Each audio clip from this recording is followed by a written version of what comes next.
Mary Jane Veloso tiba di Bandara Manila, Filipina pada Rabu, 18 Desember 2024, dini hari waktu setempat.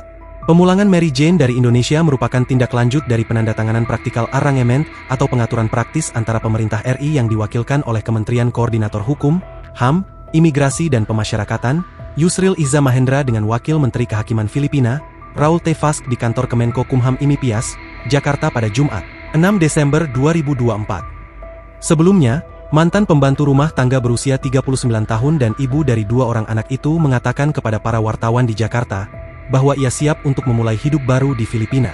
Mary Jane sebelumnya ditangkap di Yogyakarta pada 2010 setelah ditemukan dengan 2,6 kg narkoba yang disembunyikan di dalam koper.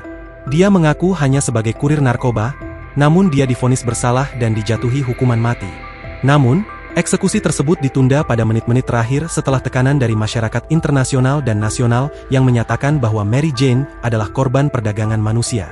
Sebagaimana dilansir Reuters, saat tiba di Bandara Manila, Mary Jane dikawal ketat oleh petugas keamanan dan langsung dibawa ke Lembaga Pemasyarakatan Perempuan di ibu kota Manila. Keluarga dan puluhan pendukung yang menunggu di luar terminal bandara pun tidak dapat menyambut kedatangannya. Mereka menjadikan putri saya sebagai penjahat meskipun dia tidak bersalah. Mereka tidak mengizinkan kami untuk melihatnya. Kami ingin memeluknya, kata ayah Mary Jane, Cesar Veloso, kepada para wartawan di Bandara Manila sambil menangis. Sementara itu, sang ibu, Celia Veloso, lebih optimistis. Yang penting dia sudah ada di sini, ucapnya.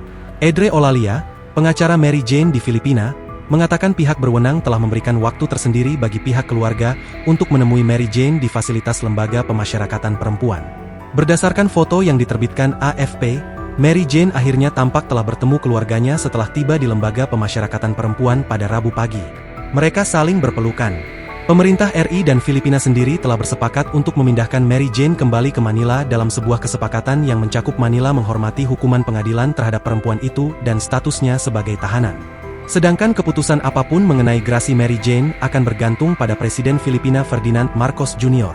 Sekretaris Eksekutif Filipina, Lucas Bersamin pada Selasa, 17 Desember 2024, mengatakan, terlalu dini untuk berspekulasi tentang apa yang akan dilakukan Presiden Marcos terhadap nasib Mary Jane.